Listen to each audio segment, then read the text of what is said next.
Welcome to Tune Craft music theory for exams. इस video में हम संगीत शब्द का सही अर्थ और उसकी पूरी व्याख्या समझेंगे, जो टीचिंग एग्जाम्स के लिए बहुत ही जरूरी है।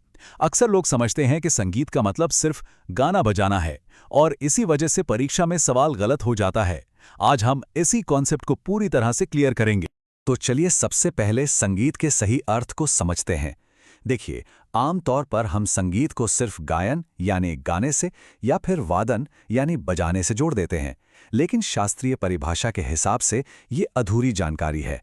असल में संगीत सिर्फ एक क्रिया नहीं है, बल्कि एक पूरी कला है और एग्जाम में इसी पूरी परिभाषा पर सवाल बनते हैं। तो सीधा सा सवाल ये है कि क्या संगीत का मतलब सिर्फ गाना है? इसका एक शब्द में जवाब है नहीं, बिल्कुल नहीं। ये एक बहुत ही आम गलतफहमी है जो परीक्षा में हमारे मार्क्स कटवा सकती है।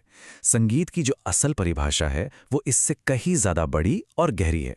चलिए उसे ही आज विस्तार से समझते हैं। संगीत की सबसे सही और प्रमाणित परिभाषा ये है कि ये तीन कलाओं का एक संगम है। वो तीन कलाएं कौन सी हैं? गायन, वादन और नृत्य। मतलब जब ये तीनों कलाएं एक साथ मिल जाती हैं तब जाकर संगीत शब्द पूरा होता है। तो याद रखना है, संगीत सिर्फ गाना नहीं, सिर्फ बजाना नहीं और सिर्फ नाचना भी नहीं है, बल्कि इन तीनों का मिलाजुला रूप है। तो अब संगीत के इन तीन स्तंभों या कहिए तीन अंगों को एक एक करके समझते हैं कि इनका अलग अलग मतलब क्या है। शुरुआत करते हैं गायन से, जिसे संगीत का आधार भी माना जाता है। संगीत का पहला अंग है गायन। देखिए, आसान शब्दों में कहें तो जब हम अपने गले से, अपने कंठ से सुर और ताल के साथ अपनी भावनाओं को जाहिर करते हैं तो उसे गायन कहते हैं। आप ऐसे सोचिए कि कोई कविता बस कागज पर लिखी हुई है, लेकिन जैसे ही उसे कोई सुरों में गा देता है तो उसमें एक जान आ जाती है। यही तो गायन की ताकत है, जहां इंसान का गला ही उसका पहला वाद्य यंत्र होता है। संगीत का दूसरा अंग है वादन, यानी किसी भी वाद्य यंत्र को, किसी इंस्ट्रूमेंट को बजाने की कला। अब चाहे वो सितार की मीठी धुन हो या फिर तबले की दमदार ताल, वादन जो है वो संगीत को एक अलग ही गहराई देता है। ये गायन के साथ भी हो सकता है, जैसे गाने के पीछे बजने वाली हारमोनियम, या फिर ये अकेले भी एक पूरी प्रस्तुति हो सकती है, जैसे कोई सोलो तबला वादन। और फिर आता है तीसरा और आखिरी अंग, नृत्य। ये संगीत को देखने की कला है। मतलब जब शरीर की हरकतें ताल और लय के साथ मिलकर किसी भाव को दिखाती हैं तो उसे नृत्य कहते हैं। नृत्य का गायन और वादन के साथ बहुत ही गहरा रिश्ता है, क्योंकि गाने के बोल और वाद्य की धुन ही नृत्य को आधार देती है। कह सकते हैं कि नृत्य संगीत को एक विजुअल फॉर्म देता है। लेकिन सवाल ये उठता है कि इन तीनों को एक साथ मिलाकर ही संगीत क्यों कहा जाता है? इसका आधार क्या है? इसका जवाब हमें भारतीय संगीत के एक बहुत ही महत्वपूर्ण ग्रंथ संगीत रत्नाकर में मिलता है, जो हमें इसका बिल्कुल साफ साफ उत्तर देता है। महान ग्रंथ संगीत रत्नाकर में लिखा यह श्लोक संगीत की परिभाषा की नींव है। श्लोक है, गीतम वाद्यम तथा नृत्यम त्रयम संगीतम उच्यते। इसका मतलब बहुत ही साफ और सीधा है। गीत यानी गायन, वाद्य यानी वादन और नृत्य, इन तीनों के समूह को ही संगीत कहा जाता है। ये कोई ऑप्शन नहीं है, बल्कि एक जरूरी शर्त है। तो इस श्लोक से हमें क्या पता चलता है? यही कि संगीत को उसके किसी एक अंग से नहीं समझा जा सकता। अकेला गायन संगीत का बस एक हिस्सा है, पूरा संगीत नहीं। इसी तरह अकेला वादन भी अधूरा है। संगीत पूरा तभी होता है जब ये तीनों मिल जाते हैं। परीक्षा के लिहाज से ये कॉन्सेप्ट सबसे ज्यादा जरूरी है और अपनी परिभाषा में इसे शामिल करना ही करना है।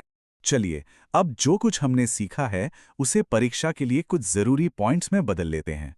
आगे हम कुछ ऐसी परिभाषाएं और बिंदु देखेंगे जिन्हें आप सीधे सीधे अपने एग्जाम के उत्तरों में लिख सकते हैं। ये तीन परिभाषाएं एग्जाम के लिए एकदम परफेक्ट हैं। आप चाहें तो इसका स्क्रीनशॉट भी ले सकते हैं। पहली परिभाषा समन्वित रूप यानी कॉम्बिनेशन पर जोर देती है। दूसरी परिभाषा सीधे संगीत रत्नाकर का हवाला देती है, जो आपके उत्तर को बहुत मजबूत बनाती है। और तीसरी परिभाषा संगीत के मकसद यानी भावों को प्रकट करने पर ध्यान देती है।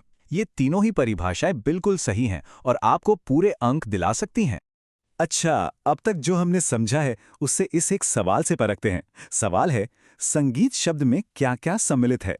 आपके ऑप्शंस हैं ए केवल गायन, बी केवल वादन, सी गायन और वादन, या फिर डी गायन, वादन और नृत्य। ध्यान से सोचिए, सही जवाब क्या होना चाहिए?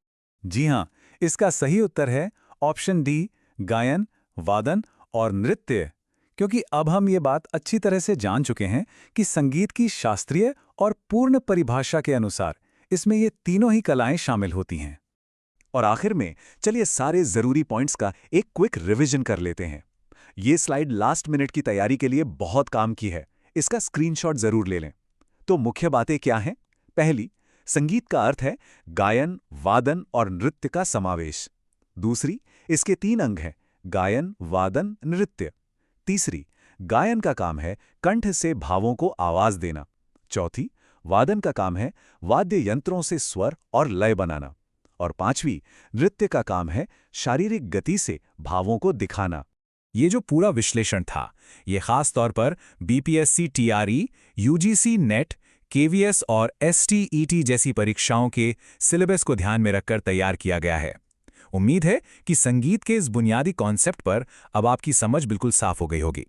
एग्जाम को ध्यान में रखकर संगीत सिद्धांत को आसान हिंदी में समझने के लिए ट्यूनक्राफ्ट म्यूजिक थ्योरी फॉर एग्जाम्स को जरूर सब्सक्राइब करें। हम आगे भी आपकी तैयारी को मजबूत करने के लिए ऐसे ही जरूरी विषयों पर वीडियोस लाते रहेंगे। धन्यवाद।